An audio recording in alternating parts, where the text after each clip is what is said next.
up for us right now. So usually we're actually already live and there's just maybe about a 10-second delay. But Chad, you were talking about OCD earlier. That's a part of my OCD as the guy in charge, is I've got to wait until I can actually see it live streaming before I know for sure that we're live, Yeah. and that everything is working like it's supposed to be. Doing all the checks and double checks and triple checks. Yeah, checks and double checks and triple checks, and I have this recurring nightmare. Oh, I know it's, hold on. Now I'm getting sound feedback in my brain because I've got to mute one because I'm just here. Okay. I have this reoccurring nightmare, Chad, maybe we can schedule a session that I do the greatest Parents Helping live stream that's ever been seen by anyone in the world. And it wasn't actually streaming. It was just me talking to two people. Not recording, not anything. Not recording. Yeah. I've got this book. It's 50,000 Ways to Interpret Dreams. It's a fun little thing to kind of sift through. I don't know if streaming would have been in there, but we'll find something that's close. Yeah, exactly. So we should be good to go. I forgot to tell you guys when we checked in before, keep in mind, even though on your Zoom, you might only see the person that's talking, on the live stream, we're on camera the entire time. So there is no safe time to pick your nose or do anything unsightly that people, stand up and forget that you're not wearing pants, anything like that. You're on all the time. So we're live. Hey, it's Monday, first Monday of the month. Thank you everybody for joining us for the live stream. I'm excited about tonight. Mondays roll around and sometimes Mondays are a drag.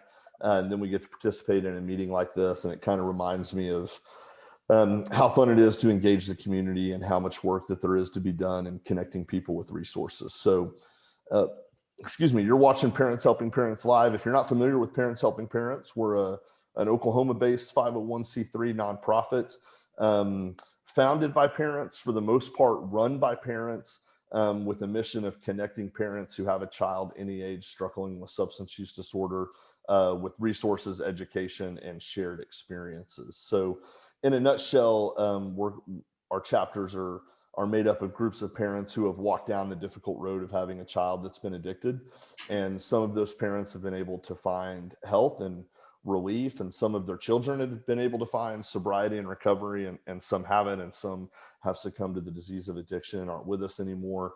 And these are parents that care about this mission and just want to give back to parents who might be struggling, to share what they've learned, to share their experiences, to connect them with local resources in their area, and to help educate them about the disease of addiction and about stigma and about emotional health issues in our community. So that's what we do. If you're watching us on Facebook, you already know how to find us on Facebook at Parents Helping Parents Inc.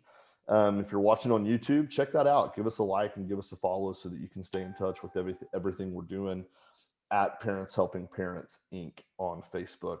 We also have a newly designed website, parentshelpingparents.info. You can go there for information about our chapter location and meeting times and the things that we're up to as an organization. So I'd like to remind everybody that as an organization, Parents Helping Parents does not have any professional expertise or experience. We've only walked in the shoes of a loved one. So any outreach that Parents Helping Parents does should never be considered a substitute for legal advice, professional counseling, financial advice, medical advice. All of those things are great and healthy, and we recommend that you get those if they fit your needs, but that's not what we do. So luckily we have some professional experience in the room with us tonight. So all the liability is now on him. So right. Anything that I say that's crazy or that Pat says that's crazy, you can send those complaints directly to Chad McCoy. And again, Pat's getting paid more for this. So exactly. I'm trying to find why am I here. So thank you guys for being here. Let's start with Chad. Chad, maybe take a few minutes, introduce yourself, tell us who you are, and then we'll move on to Mr. Pat. Sure. Yeah. My name is Chad McCoy. I'm the owner of Panacea Therapy Group. We're a small practice in Edmond, Oklahoma, where each clinician kind of has their area in which they like to practice, kind of more specialized training. So we have myself, I work predominantly with obsessive compulsive disorder and what we also call like body focused repetitive behaviors. Skin picking, hair pulling, along those sorts of lines. And then also in our practice, we have Haley Korf, who is a trauma-focused cognitive behavioral therapist. She's been an advocate in that community in positions over at the care center. She trained prior over at Edmond Family Counseling and really grew into that role. And when she decided she wanted to take the leap into private practice, I thought I've got to get a hold of her because she's just a phenomenal therapist as well. And so we're just a couple of private practice clinicians there trying to do our best to help those who are suffering. Great. Thanks for being here, Chad. I appreciate it. Yeah, thanks for having me.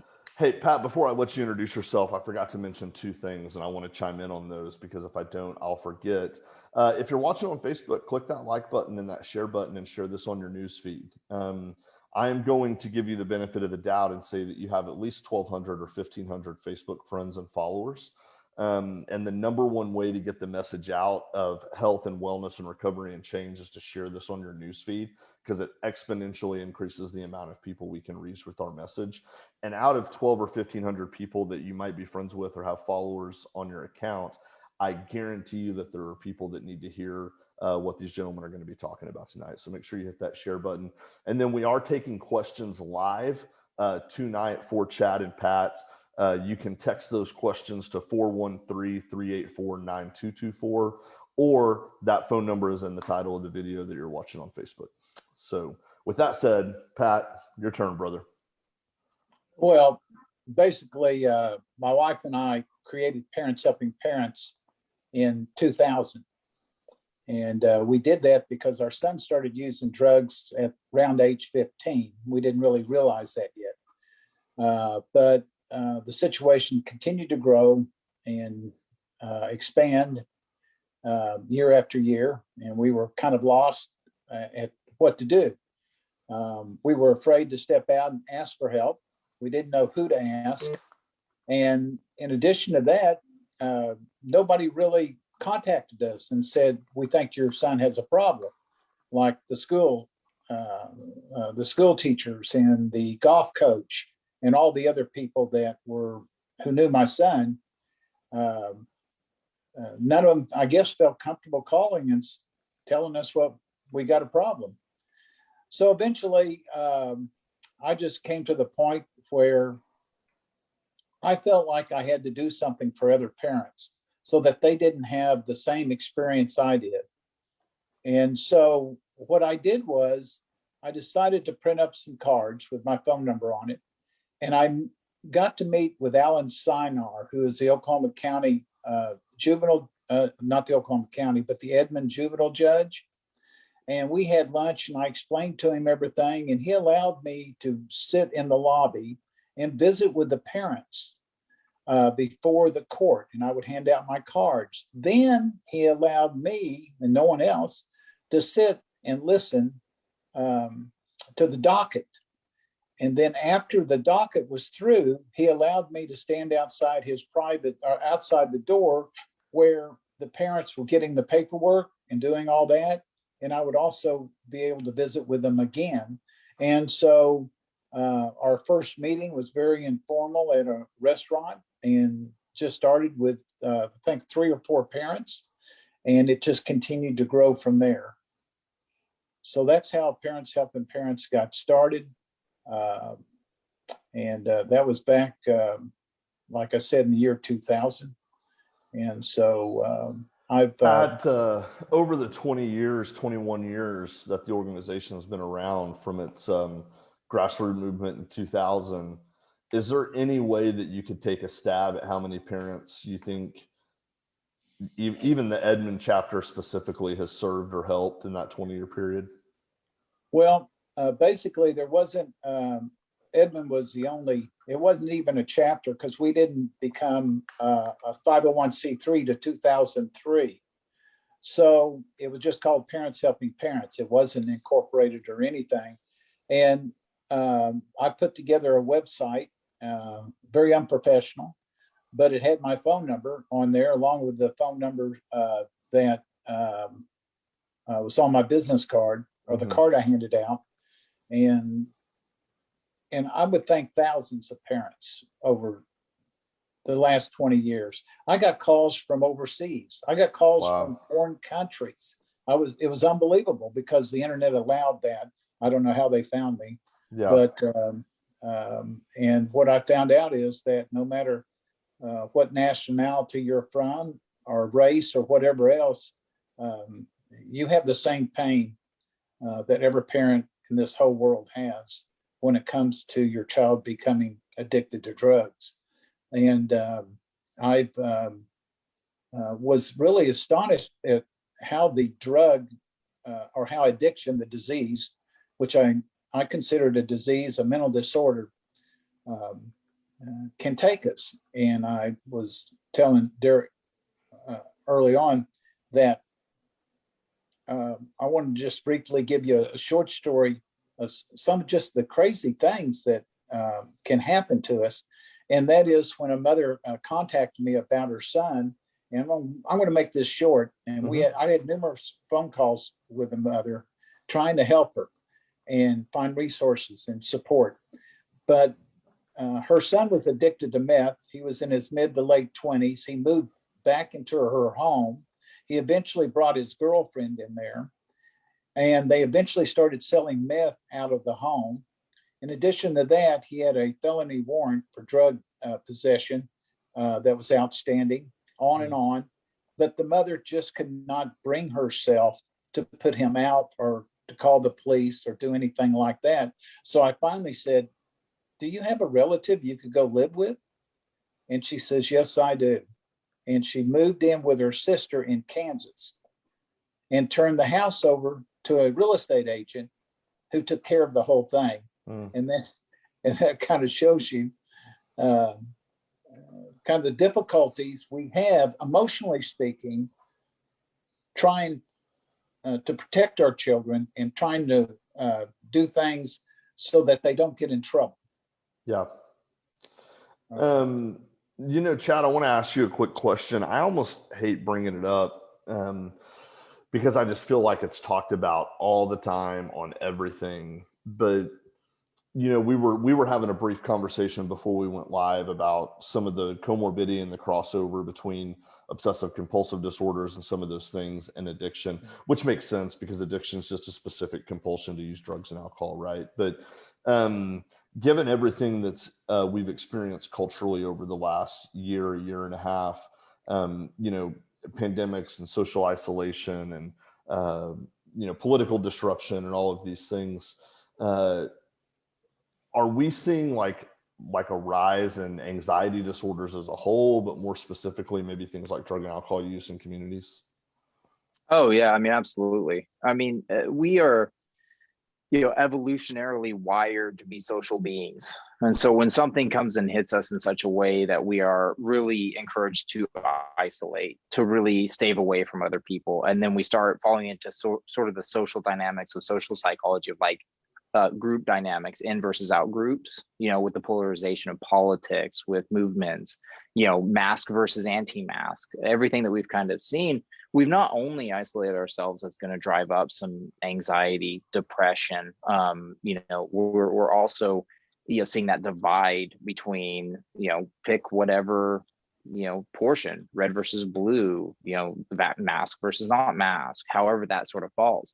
And so not only are we being asked to really socially isolate, which is going to be a big indicator of poor mental health, but then we look at others in sort of a feared fashion. And then also, we're more divided than we ever have been. And so my fear as a mental health clinician is that we haven't even yet seen the large fallout of, what's going to happen with regards to mental health. I think that there's going to be a lot of delayed effects of that. And when we start seeing the, other social problems come about, even people at this point who have lost their job, maybe, some of these social nets and these things that are going to prop people up, like social services, being able to have accessibility to care, is going to be even more important going forward, because I just see those numbers going to rise here in the next 2-3 years.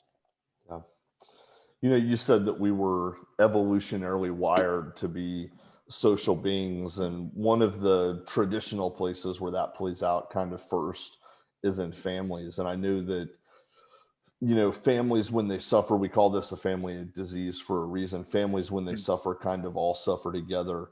Pat, what was it like for you and your family initially to kind of find out that these problems were even there? Was it a shock? Did you kind of have some clues? What was the emotional experience like kind of at the beginning of finding out that you had a son or daughter that was struggling with drugs and alcohol? Well, actually, it was simply denial. We denied the actual facts that were right in front of us because we simply couldn't handle it from an emotional level. And as it continued to spiral out of control over the years, little by little, I remember there'd be, months at a time, we wouldn't even know where our son was.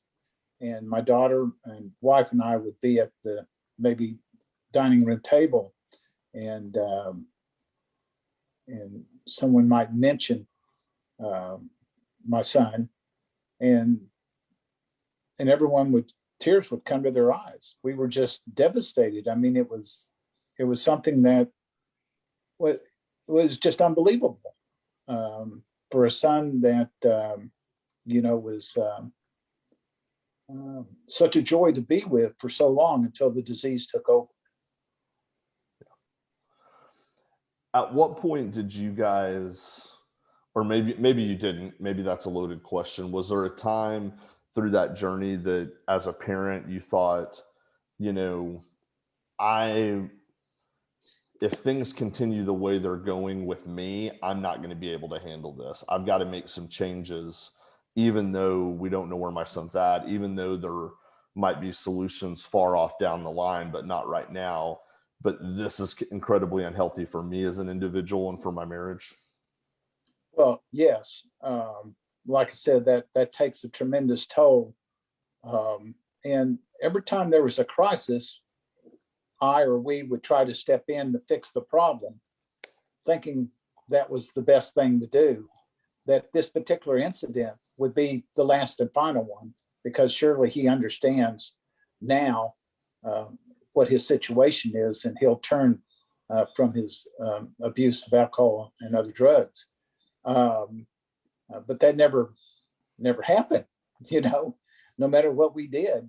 And every time we attempted to create a solution and it failed, that was heartbreaking to us. It's like experiencing the death of a child over and over and over again.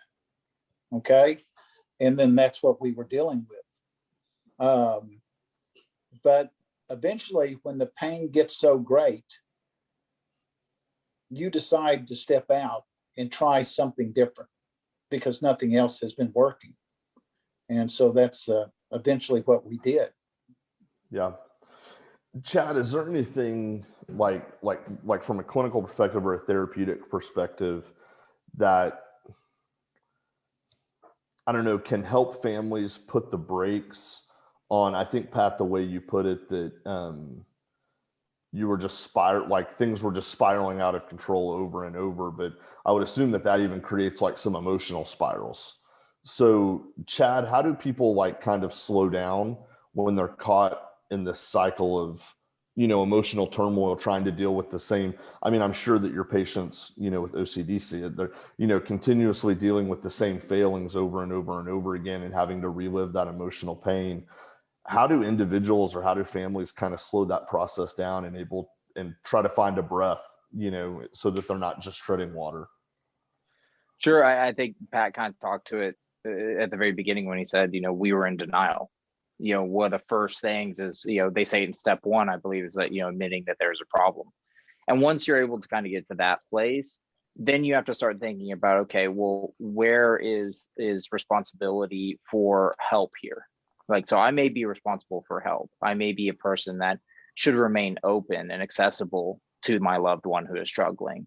I think I worked at Bridgeway up in Ponca City, which was a halfway house for DOC, but also had like a residential program for drugs and alcohol. They worked closely with the K County Drug Court. And one of the things I recall them talking about was insanity is the process of doing the same thing over and over and over again, expecting a different result. You're just kind of hitting your head against the wall.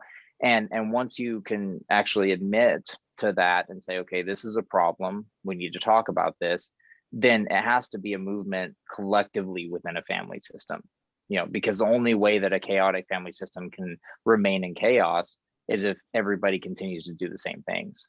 And so, Pat, with the story of the lady that allowed her son to move in, that was just one large glaring example of accommodating a behavior that she otherwise wouldn't in anybody else, but is willing to do for her, family member, for her child. And I think that is probably one of the best things that people can do to help themselves, is admitting that there is a struggle here, that there's a problem, willing to reach out for that help, and also, moving forward collectively, because you can always lead a horse to water, but you can never make him drink. Pat, how did you guys initially break that denial? It was a slow process, little by little. I became a kind of a investigator because I was always interested in fixing my son. Okay, I wanted to be the hero of the family and fix this problem. And I would even go to open AA meetings because they were sober, right? Well, I wanted to find out how they got sober. And thinking that there was some kind of magic trick that I could use from their explanations that I could put into play with my son. And of course, that I didn't hear what I wanted to hear. And it's just like when I finally got to the point to see an alcohol drug counselor, I didn't want to hear what I was hearing. And I didn't want to share everything I needed to share. And so if he wasn't telling me what I wanted to hear or her, then I would quit seeing him, because you can see I'm digging my own hole. But in a Parents Helping, and this is really important, in a Parents Helping Parents meeting, there was a counselor who gave a wonderful talk, and the room was full. We must have 30 or 40 parents in there. And the mother in the back of the room asked this question. She said, if there's just one thing that you could tell us that would be helpful, that we can take away from this meeting, what would it be? And she said, grieve the loss of the child of your dreams. Because that child is gone and he's not coming back. And when I heard that, it about knocked me out of the chair, because that's exactly what I was doing. I had this dream in my head to get back the son that I thought I had raised and would probably carry his golf clubs at the Masters someday. Okay. I had to let go of that dream. But the good news here is that I got back my son who's in recovery, a new son, a different son from my dreams, but one that I love and respect and enjoy being around as much as I possibly could have ever imagined now.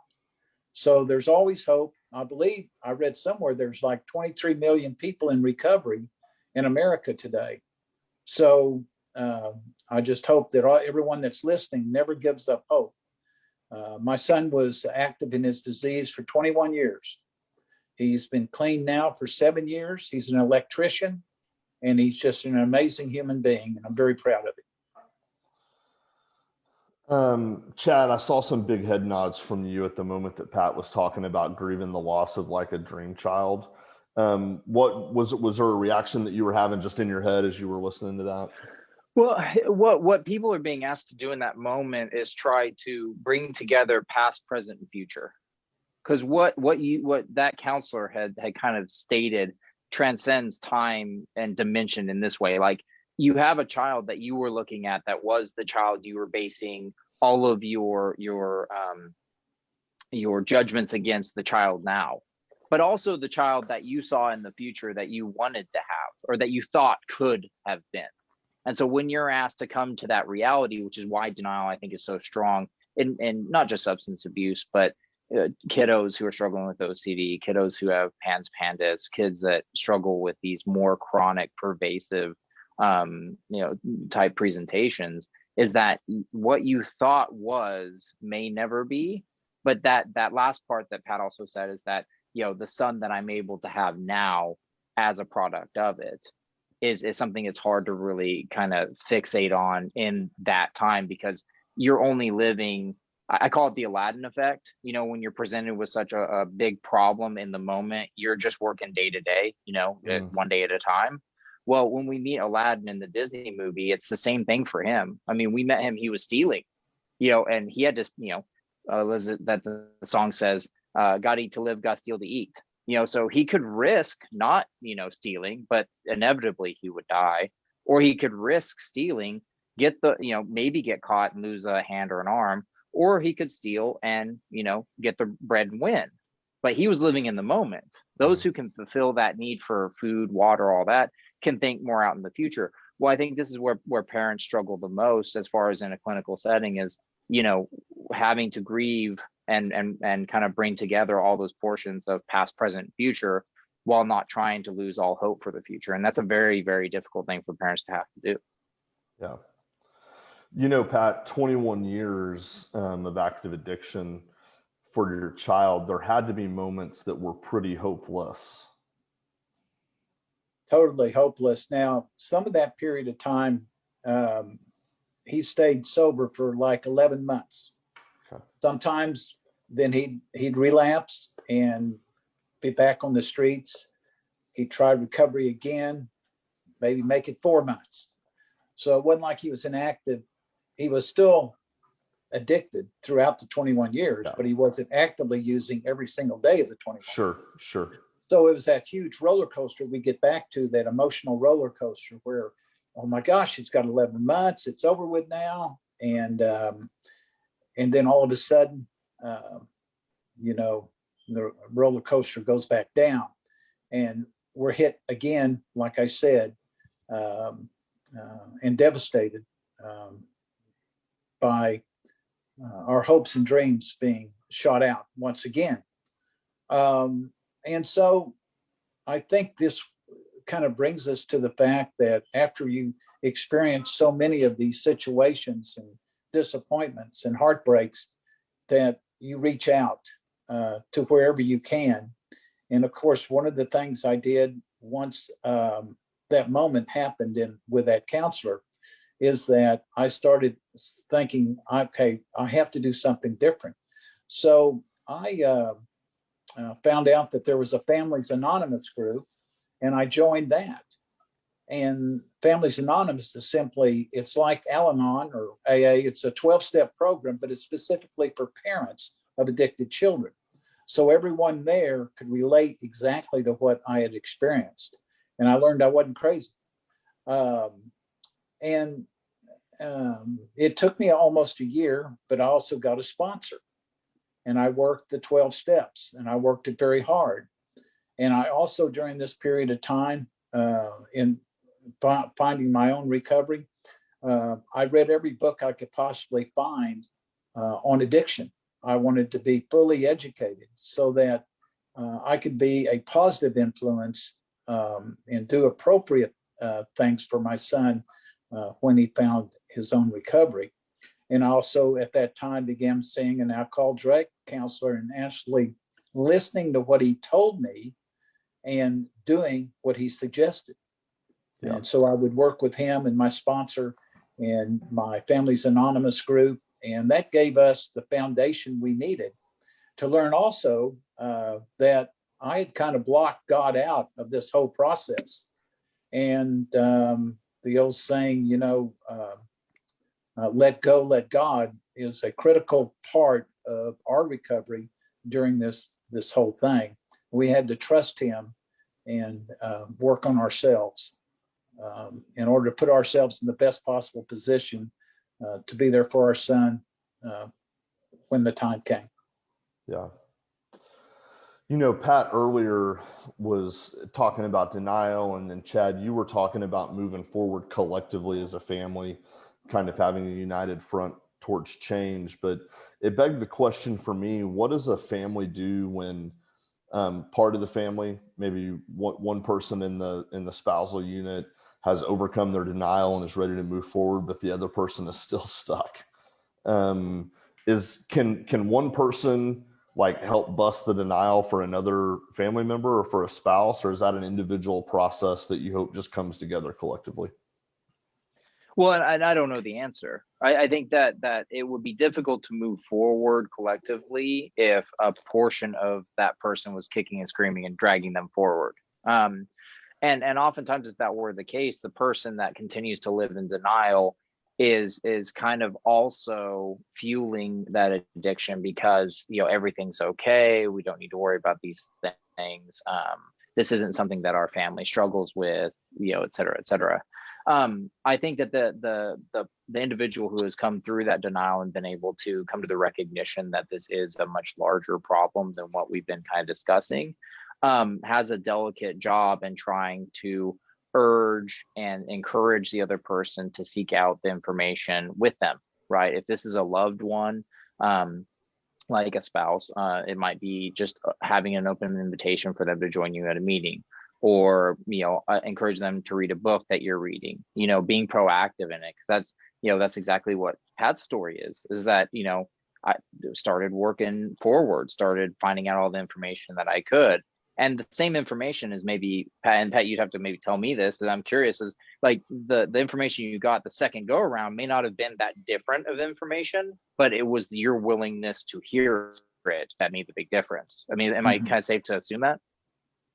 Oh, absolutely. I mean, I knew I had a need, but I wasn't willing. Until I became willing, no change could possibly come. Is that Right. what you're referring to? Yeah, no, exactly. And I think, you know, anybody who studied a little bit of motivational interviewing would look at those different levels of change, you know, depending on where somebody may be at.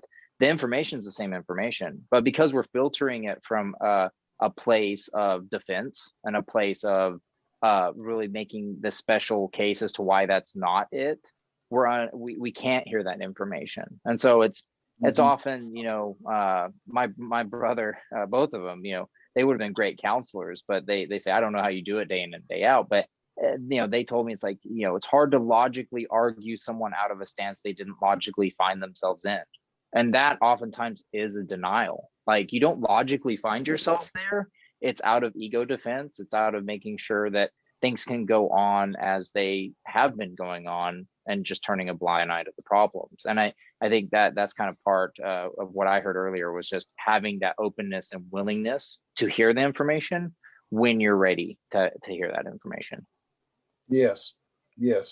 And if I could, I, you know, just to tag on to that, many times there's one parent who is ready and willing to find help for themselves, and their spouse is not.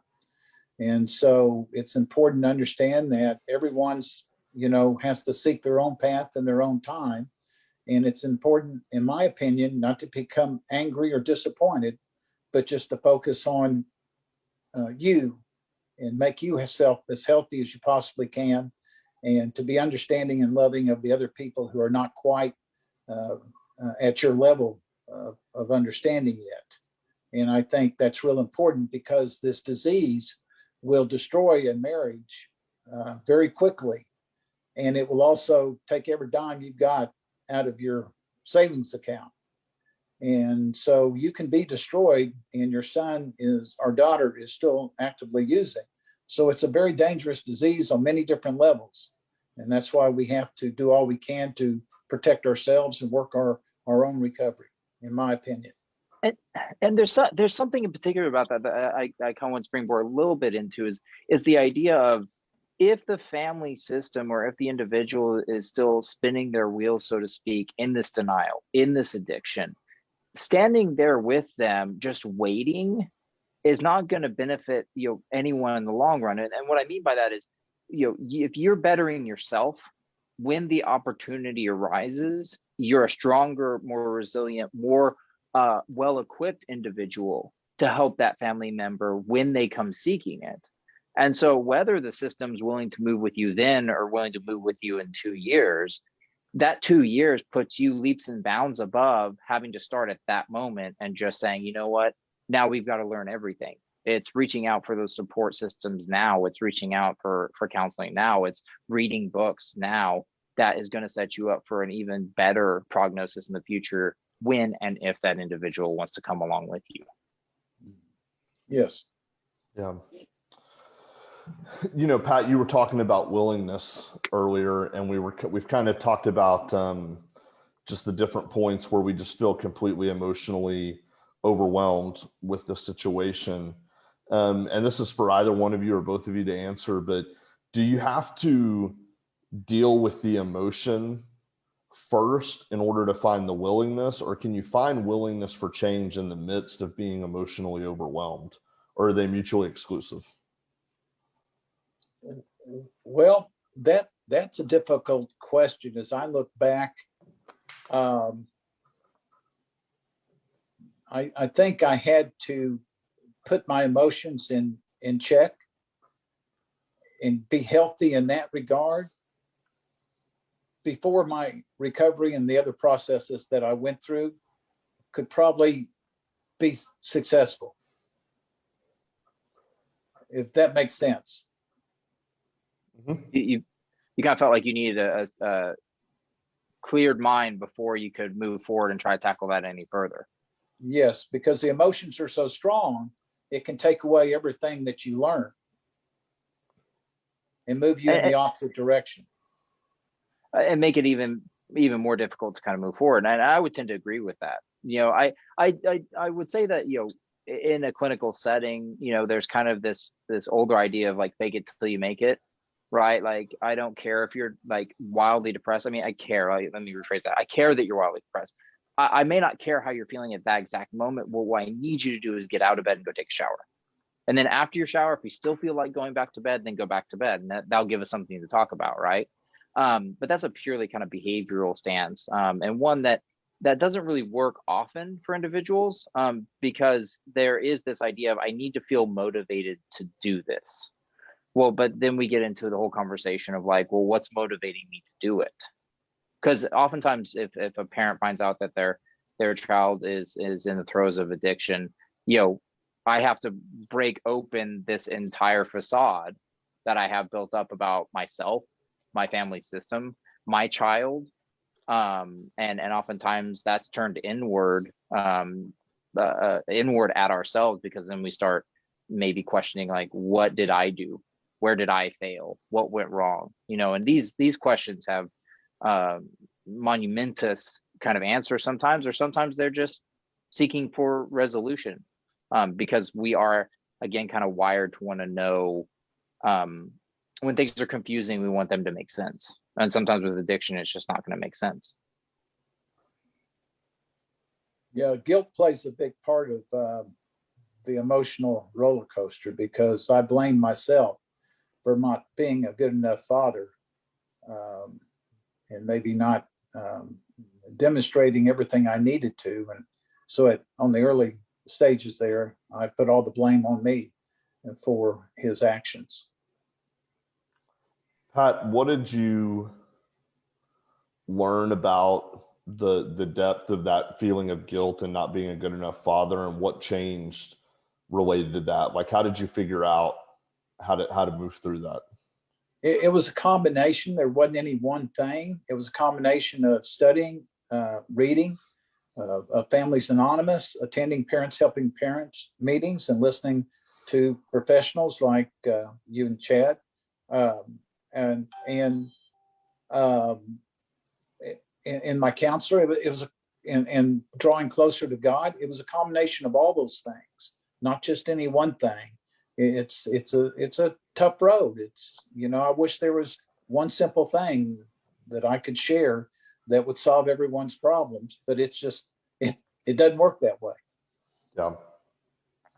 Pat, what do you think about, Chad kind of chimed in a little bit. I noted it down because I'm always interested in how people feel about the fake it till you make it anthem, you know, and Chad kind of said, like, hey, sometimes it works, sometimes it doesn't. That's a very, very low rate. I mean, it really is very difficult to get somebody convinced that direction, but it can, I mean, and you've probably seen it in your practice as well, but it can be effective.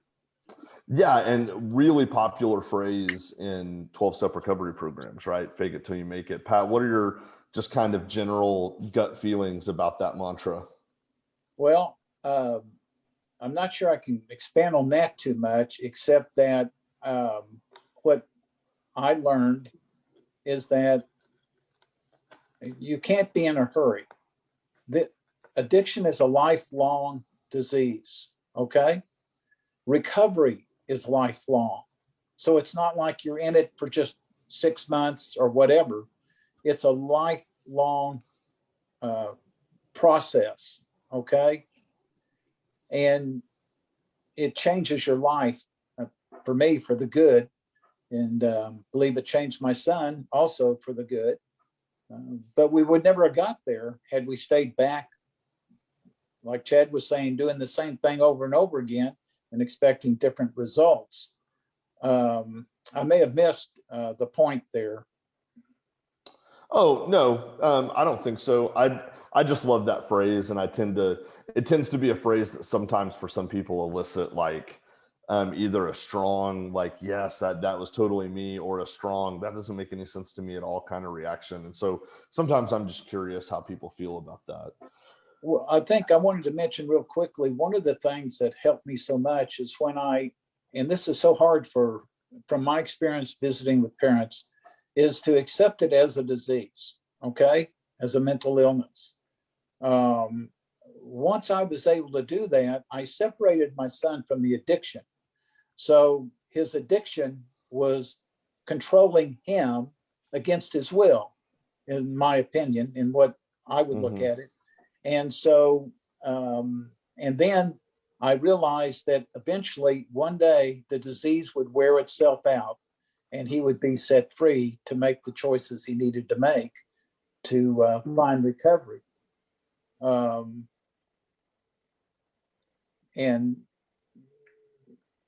that's what happened. And I see that happen so often with so many parents that I visited with. Yeah. Chad, what, Pat said something really important, about not being in a hurry, that this is a process. How big of an issue is it for people or families when they start to move to change, to want to like actually change too fast and move past different emotional things that really need to be worked out and dealt with rather than just leapfrogged over? Right. And not just the people that we're working with, but also clinicians ourselves. We don't want to get too out ahead of ourselves. We need all the information. We need to be able to strategically plan forward. Just before I get to that one, I want to go back just a second to the fake it till you make it thing. One of the things that makes it a hard sell is that we're asking people to be disingenuous. I mean, if you think about the phrase, I want you to act in a way you don't feel. And that in and of itself is a dissonance creating sort of event where it's like, what do you mean? I thought this was about being genuine and feeling good. And, and I think that's one part of it that kind of may resonate negatively with people, is that I'm essentially asking you to be disingenuous to yourself. I don't really want to focus on your feelings. I just want to change the behaviors. But, the aspect of moving too quickly can be just as dangerous, because then if we don't consider the multitude of outcomes, if we don't place ourselves well, if we go in, the person who knows just enough is just as dangerous as the person who knows nothing, right? So like I may not know all the things I need to know, and that in and of itself could lead to some mishap. I'll just kind of divert a little bit into a lot of the work that I've experienced with individuals who suffer from OCD, is that there's a particular subset of individuals who suffer from violent harm OCD. And essentially what that means is that they'll have intrusive thinking patterns or thoughts or images about harming other people. This could be a loved one. This could be, I'm driving down the road and I see someone on the sidewalk and I have this image that I just yank my car over and hit them. I mean, pretty difficult stuff to even just think about or hear about. And so, to that degree with those intrusive thoughts, I kind of lost my line of thinking there. I can't even think where I was going with it. Sorry, we want to make sure that we're assessing it correctly. Is this someone who really has a true drive to harm other people? Or is this an individual who is suffering from the fear of doing these things? Mm-hmm. And if you go to a clinician and they are having difficulty between the two, that could be disastrous in a number of different ways.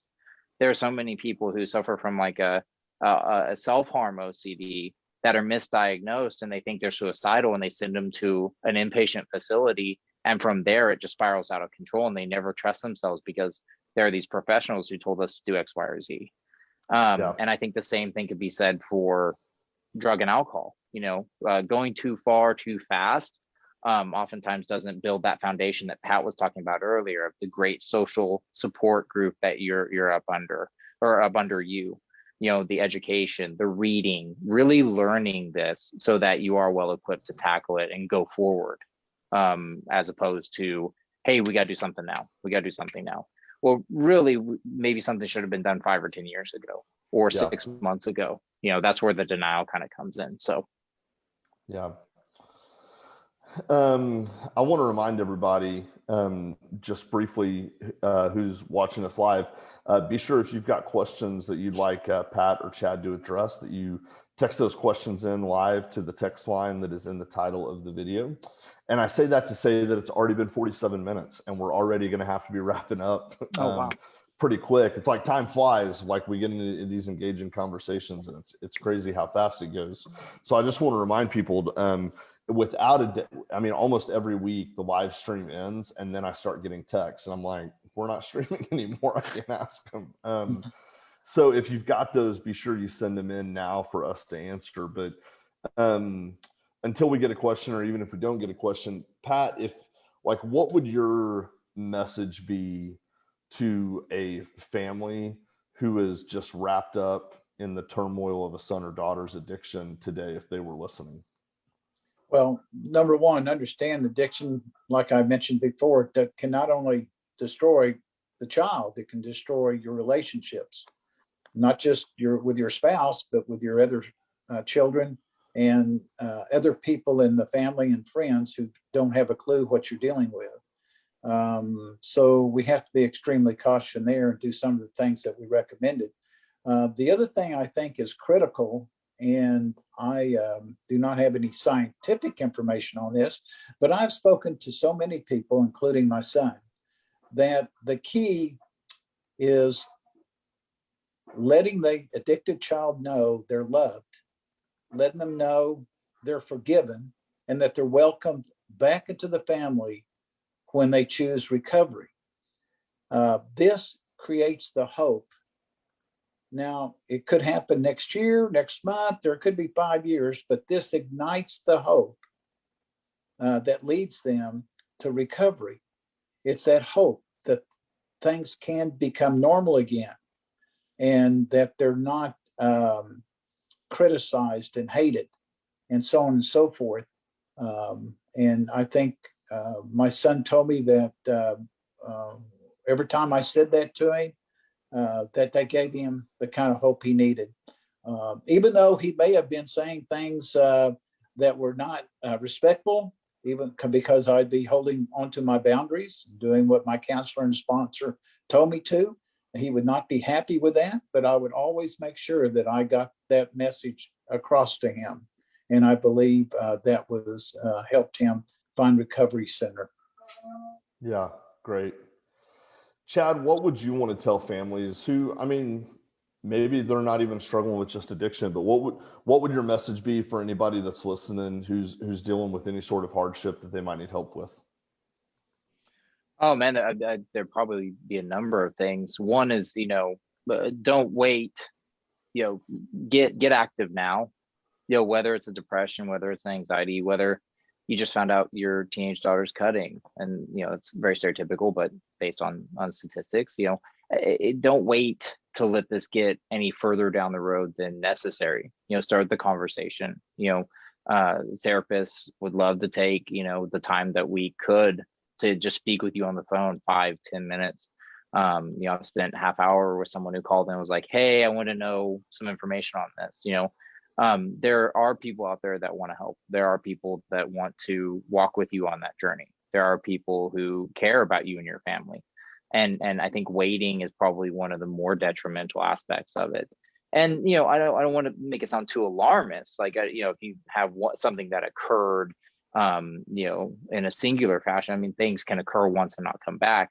It's when, we see this thing 2, 3, 6, 12, 20 times, that we start going, okay, this is probably getting a little bit more out of control, and we probably ought to talk to somebody, or at least have a conversation with ourselves about this. How much of a problem is this, regardless of it, if it's a depression or, and children don't want to alarm their parents, so inviting somebody to have that candid conversation can be tough for both parties. And oftentimes the most worthwhile conversations are the most difficult ones to have.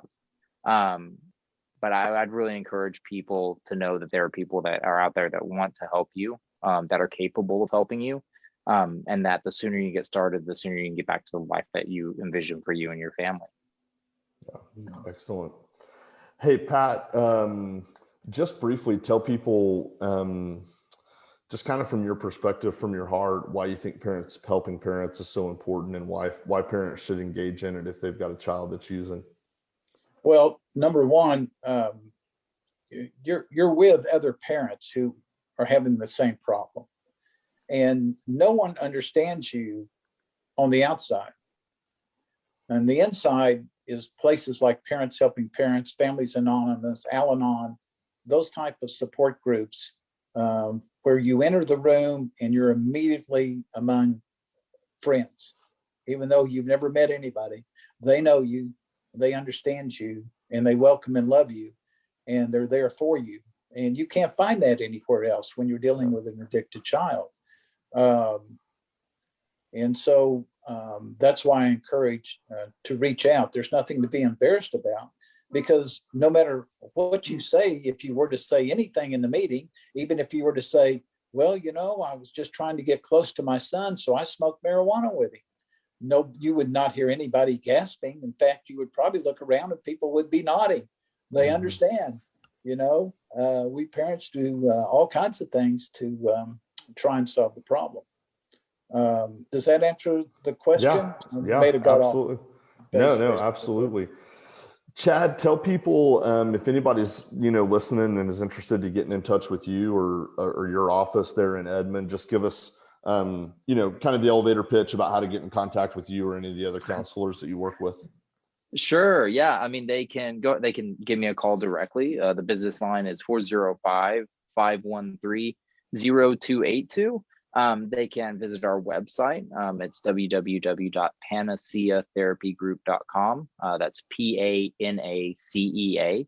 And for any professionals that are watching, we have some online videos. The information is free. You can go on there and you can watch those. We're getting that library kind of, I think, up to snuff. We have 2 or 3 videos now, and we're just looking to expand in all different areas.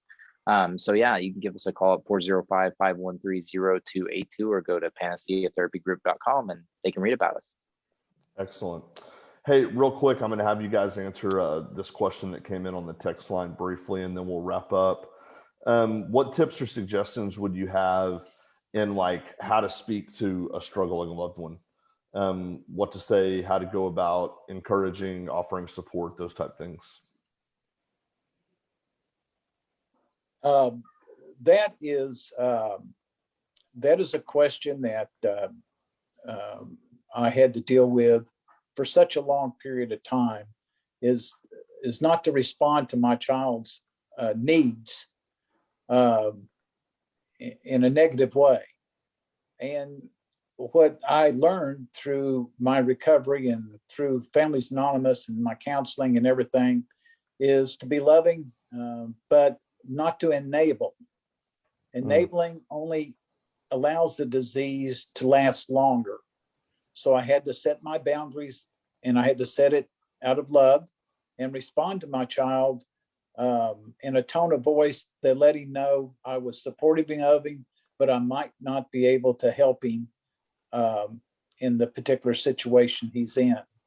And so that's something that I had to write down and practice saying, because it's so difficult when you have a child in need and they're crying on the other end of the phone. If they're in jail or homeless, I mean, it's heartbreaking. But all of the pain and suffering that my son experienced was necessary for him to find recovery. Yeah, I think for me, if I understood the question, is how do you have that conversation with a loved one who's struggling? And I think for me, you got to think about maybe how long this is going on. How you might speak with somebody early on is going to look a little different than someone who's been doing this for quite some time. You know, because then there might be a part of, you know, as a parent or a caretaker or a loved one to say, look, you know, I allowed myself to become a part of the cycle of your addiction, and I didn't step forward early enough to have this conversation with you. But here's what you need to know going forward, because I love you and I'm going to be here to help you no matter what. But that help is going to look different, and here's how. And having that kind of assertive, tough conversation. Now, if you're with somebody who's struggling with this early on, you want to go in and try to disarm the situation. You know, let them know that, you know, they're not in trouble, that they shouldn't feel shame, that this may have been a mistake that just got a little out of hand, but we're here together now so that we can tackle this together here and now, and invite them to accept your help. Because again, you know, if you drag them kicking and screaming, that's just going to only make them want to dig in harder and resist your help. Yeah. Yeah. Excellent.